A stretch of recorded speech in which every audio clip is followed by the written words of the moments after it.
I've seen hundreds of videos on social media outlining the problem that young men are struggling. The statistics are just staggering. 4 times more likely to be addicted, 12 times more likely to be incarcerated. Women.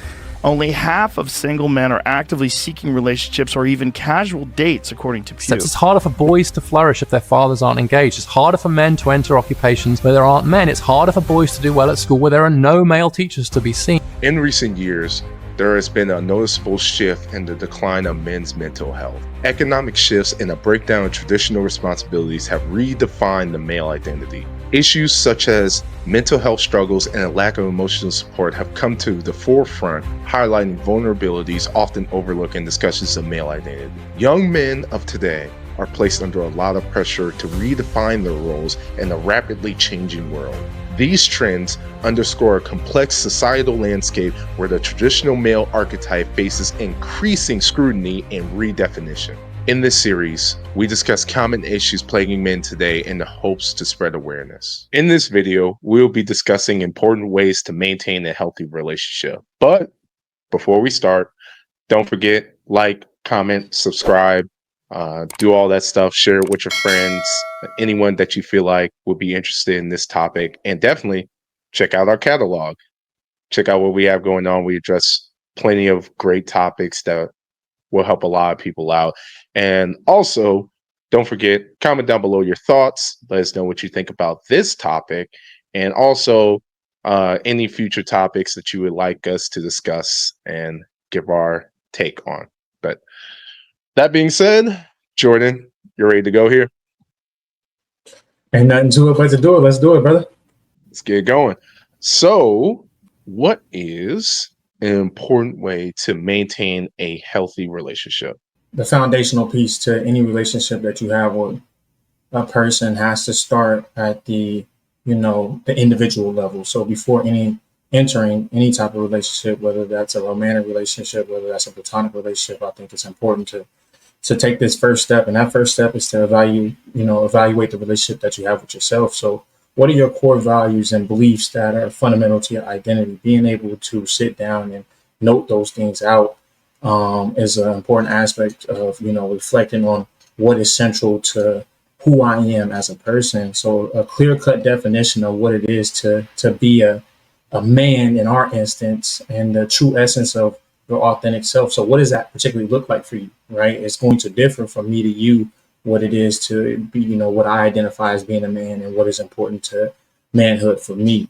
And so, that leads into my second point of, once you start, broadening the perspective of where I'm at personally, is to where am I at within my journey, which I think that is a super important step when we're talking about, entering any type of transactional, authentic, genuine relationship with someone. Is where am I at within my journey, whether that's with my career goals, my interpersonal goals that I have set for myself, or educational goals. One of the things that I know for me right now is when I get super busy and I'm in the midst of, getting ready to wrap up graduate school, that sometimes my interpersonal relationship with other people kind of lacks. It kind of takes a step back, and I have to put myself first and foremost at the center point of what I'm doing. So understanding where you're at within your journey is a super important step in understanding how a relationship is supposed to work, and to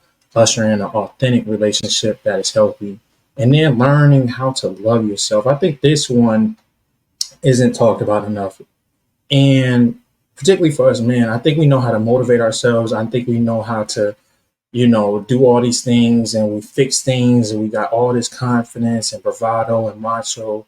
But one of the things that posed to me by a mentor of mine, maybe a year ago, was like, you have all these great things that you know how to do, but do you know how to properly love yourself? And where do you place your self-worth? Is it with what you are able to provide to the world, or is it within who you are as an individual?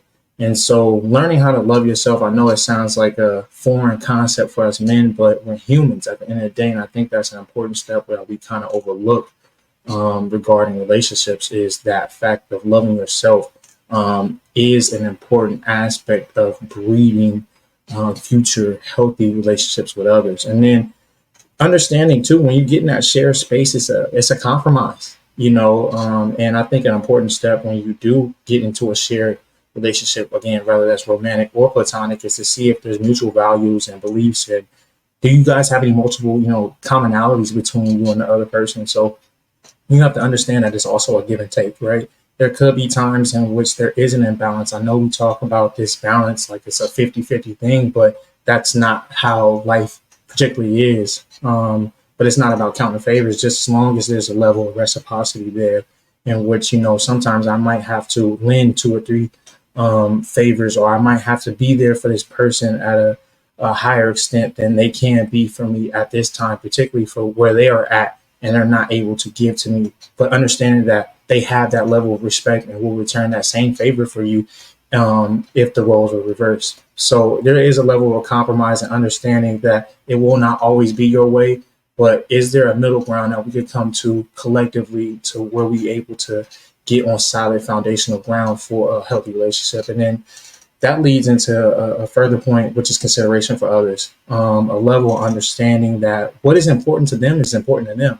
I know we like to kind of undermine and we kind of think that our perspective of the world and what we deem to be important is what should be important to other people, but that's not how things work. And I think a lot of that comes from, and you kind of see that as manifested in disregarding and invalidating the feelings of others, especially our partners. I know we particularly do that as men a lot.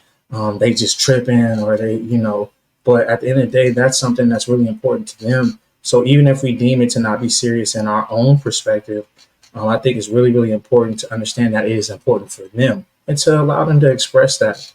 Just as much as we would want them to respect something that's really, really important to who we are and our identity and to hear us out.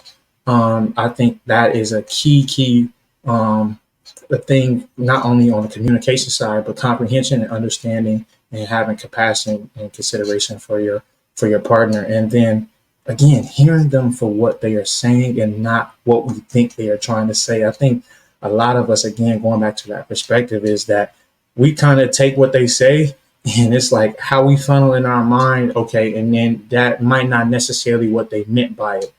If they are being expressive of what they're saying, like that's what you have to take them at face value, and not how we perceive it to be or what you think we're saying or the assumptions or biases that we have. We have to do a check-in with ourselves or a check-in within those situations when these are happening, and to understand that I need to hear them for what they're actually saying and not what I think they're trying to say to me, to come to a level of mutual understanding and comprehension. And then the last part I really want to hit on, because we've talked about this in one of our season finales for season 2, which was for Healing for Men, and it's a focus on appreciation and experience rather than the possession of another person. I think a lot of the things that maybe I'll speak for myself, but a lot of the things that I've seen kind of growing up is that you kind of possess somebody in a relationship, or that's how you show love, like you're mine and you're my sole entity. And I think going back even, in the course of history, as how we kind of objectified women and, seeing them as property, which we now have come to understanding that that isn't, it wasn't okay then. And then now it's not okay now either, but I'm coming to a level of understanding of where they're coming from as well. And so to see our partners as equal partners, as a human being, and to have that experience with them, rather than appreciation for who they are rather than what they can do for us or who we deem them to be in our lives and their role, is a huge portion of having a healthy relationship. So those are kind of the key things that come to mind for me, in terms of fostering in a healthy relationship. And there's obviously a plethora of other ones, but those key topics, I think if you break those down and understand that consideration, empathy, and, reflecting on oneself in those moments to have a level of understanding and to come to a mutual agreement, will benefit anybody in any type of relationship, as long as you're willing to, again, put in the work for it. It's actually interesting that you talked about this. And honestly, if you want to give me a second, I have some stuff to talk on. So put the camera on me. Give me my minutes here. There's something I definitely want to talk about when it comes to this for sure. we need to talk about these social media skits here. Now, when I first started seeing this, these were comedy skits. There's nothing wrong with that. There's a really good comedian that I can't think of the name now, but he was notorious for making these comedy skits, and I actually really enjoyed them for a long time. But now we're diving into these relationship skits, and let's just call it for what it is. These skits are designed to make you upset. It is completely designed to make you emotional, and it is the most extreme, unnecessary, unfair situation to put on the forefront for social media. And my biggest drawback on these skits, because everyone has their opinion, everyone wants to talk, they're huge engagement farms for sure. My issue with these skits is that when it comes to a skit like that, when we're talking about a heavy topic like a domestic violence situation or a cheating situation or anything like that, right?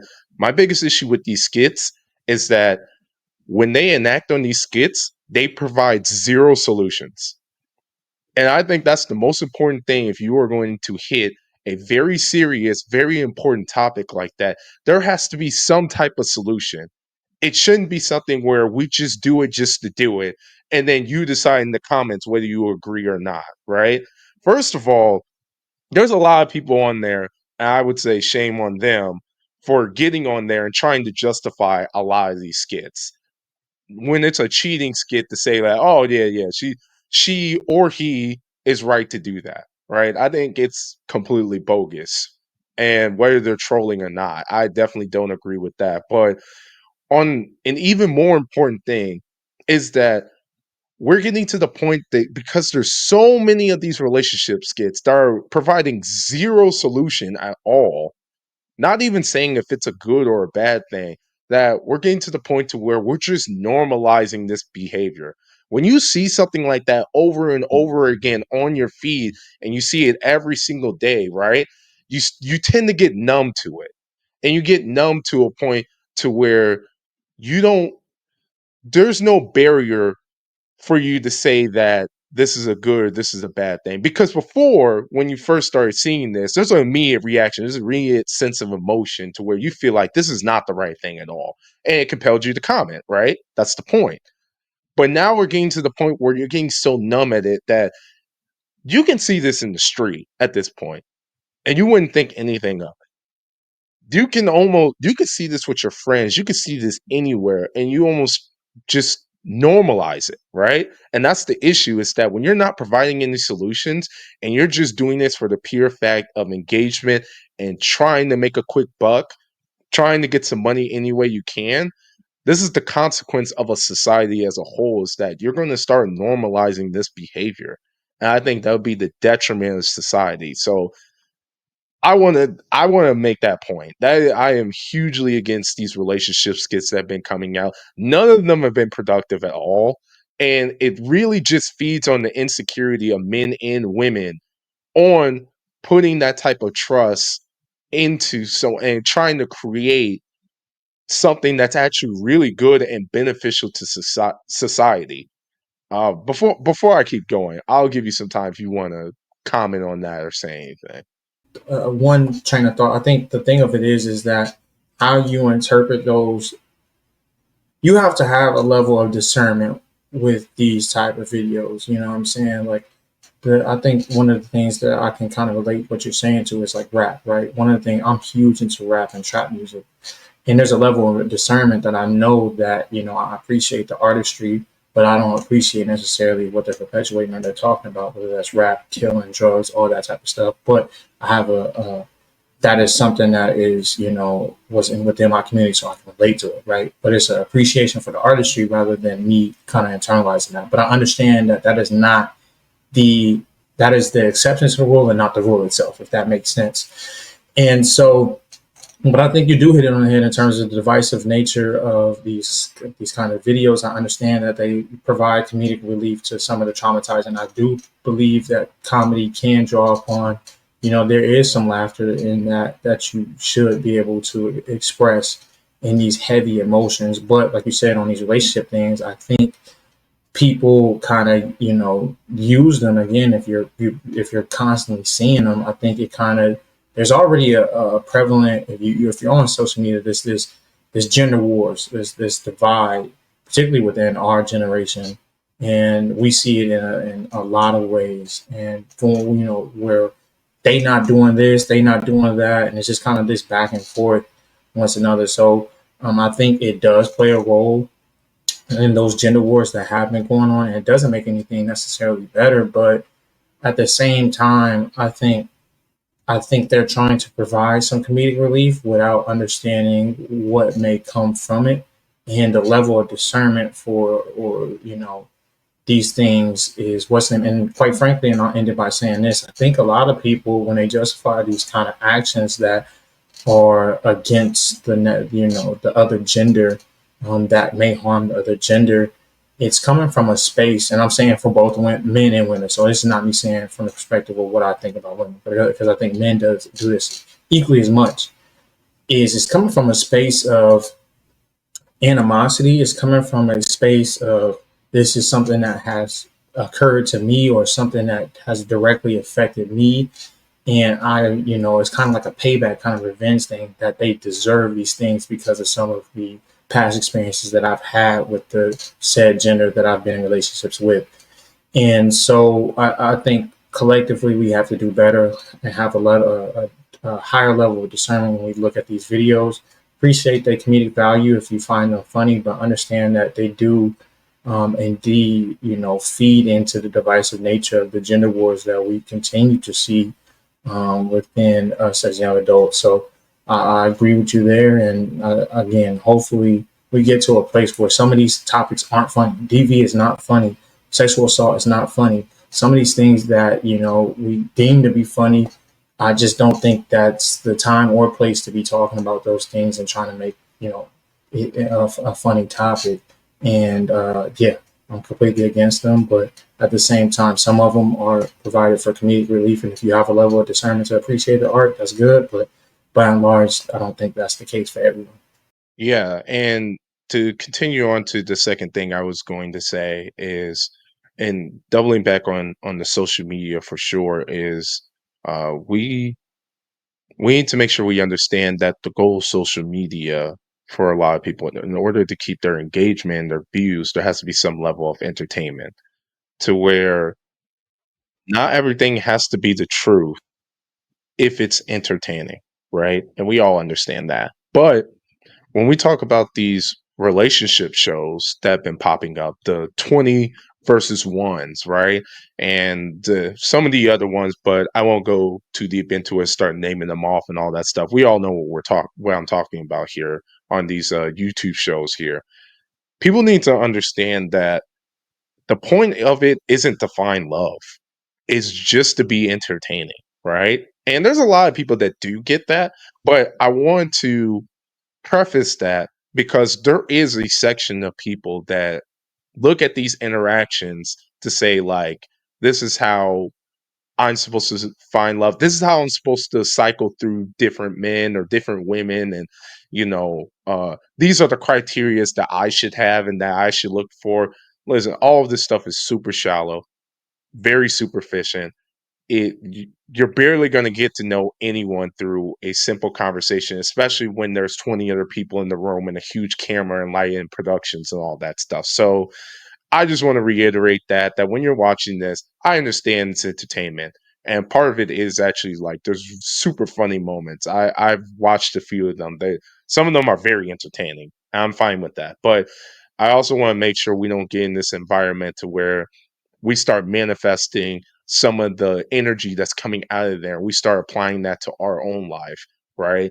To where we metaphorically pop the balloon on people that we're around, all or very shallow, very superficial things um, that have nothing really to do with the success of a relationship. And since we're talking about the success of a relationship, this is a very serious topic, but I do feel like this is something that a lot of people find more often than not, and they don't really have a lot of answers to it. So I kind of want to hear your opinion. I'll definitely give mine.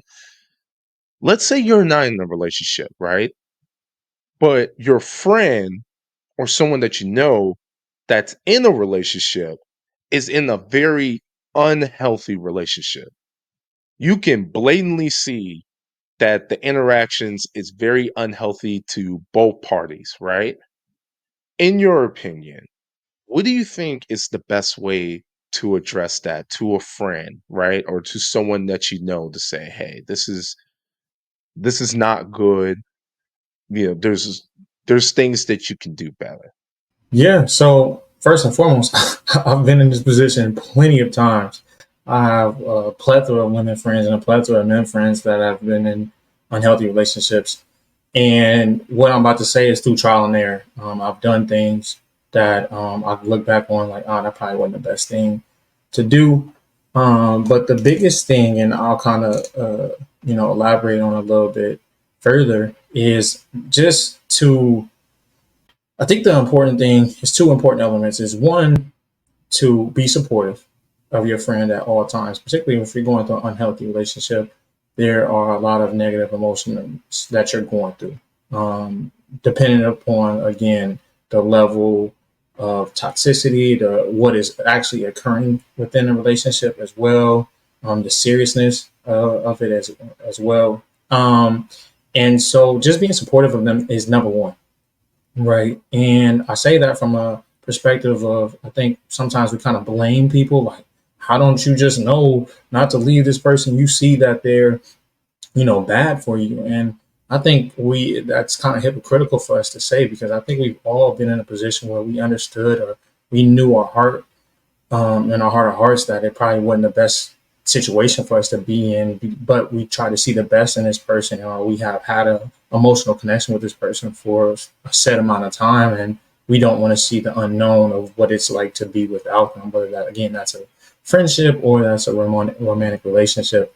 And so to not place blame on them and to be supportive, to understand that, to have them have a level of understanding that this person has my back through this all, and whether I'm doing the right things, quote unquote, or doing things that kind of go against the grain of getting to where I need to go to get the help that I need in this situation, that this person still loves me and is really, really supportive of me. So that's number one. But the second thing is, and I've learned again through trial and error, is to really, be not, you don't want to tell them what to do. It's much more letting them explore for themselves and expose to them what is actually occurring. And I know it might be a frustrating process, because I think when you're in the midst of these relationships, you might not necessarily see some of these things as unhealthy things because you're in it and you love this person. And so exposing them and allow them to come to their own conclusions about things while giving them factual evidence of unhealthy things. But again, allowing them to come to the conclusion of what's best for them. I think it's really important that if they ask for your opinion, to give your opinion, give your honest opinion. But I don't think that it served me well, in my opinion, of, telling them like, hey, you need to do this, hey, you need to do that. I mean, if they ask me and I'm like, yo, I don't think this is the best situation for you because of X, Y, and Z, then yes, I'm going to offer it up. Or if I feel like I'm really concerned, obviously I'm going to say something. I feel like they're in imminent danger.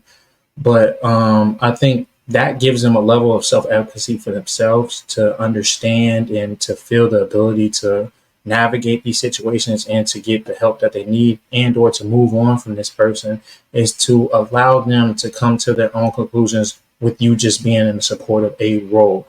And that doesn't mean that you're turning a blind eye to these things. It's not like you're not bringing that to the forefront for them, but I think it's a really, really important thing that, you let them know that what's going on, but I'm here to just kind of be an aid in a supportive role rather than to tell you what you need to do in these situations.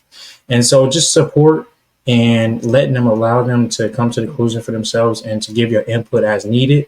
But as far as telling them what to do, I think that's obsolete. I don't think it's a really productive way of going about these things as well, because again, when you're in the midst of these things, and I can speak from personal experience, dog, like I've been the person in the middle of one, you don't see certain things as unhealthy at points in times. So it kind of falls on deaf ears, some of these things that some people may be telling you that is going on. And so it takes a level of, constant reminder. But again, understanding too that it's their decision. And at the end of the day, you are there to just be supportive. And however long that it takes for them to come to the conclusion that this person is not a healthy person for them to be around or be with, that again, at every step of the way, I am with you on this journey. So, for my opinion, and I've always been a little bit more of a direct person anyway, but in my opinion, I think the most important thing that you can do is just be upfront and honest. Now, that comes in different ways. I'm not saying you go up there and start cursing them out and start getting very upset of them, especially if it's the first time you're mentioning it to them.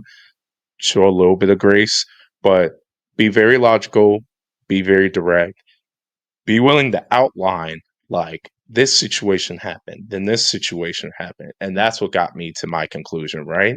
And in doing that, one, you make it very aware of your emotions and how you feel. And the second thing that you can do is also don't be afraid to repeat yourself. So, not every time someone says something to you, you listen. So, let's be honest with ourselves, right? And it's the same, it's even more complicated when you're in a relationship.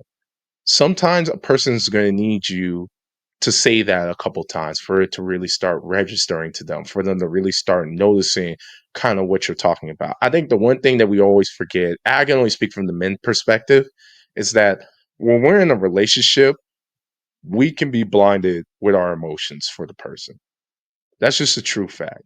So you can come up with something, a step by step, this led to this, very logical, everything, right? And that emotional side that kicks in still makes it very hard for you to perceive that information, right? So you guys show a little bit of grace in that and understand like it always is frustrating on the other end. I've been in those situations, I've been very frustrated, right? But I do have to remember that it's a lot different looking at it from the outside than being actually in the mix of it. And saying that before you're even in the relationship or just in general, make sure you do have a good support system around you. Like just having those types of friends in general that are willing to be honest to you, that are willing to call things out, that are willing to make it uncomfortable but beneficial for your well-being. Make sure you have people like that around you to even begin with. So when you have lapses in judgment like that, they're right there to help you out and make sure that you're still straight, you're still going on the right path here. That would definitely be my biggest advice for sure. Um, Again, it's a very complicated situation. I'm not going to be the one to say that. Um, I'm not going to be the one to say that there's always a clear answer because it really is not. So definitely, you need to try different things. But in my personal opinion, I'm always going to lean on the side of honesty. I think that's always the most effective way. While we focus on men's mental health, we at Men the Podcast would like to express that this advice can be applied to all people. Whoever you are and wherever you are, we hope that this information can help you overcome the struggles in your life. If you enjoy this video, don't forget to like and subscribe and check out the other videos on our channel. And as always, take care and we'll see you in the next one.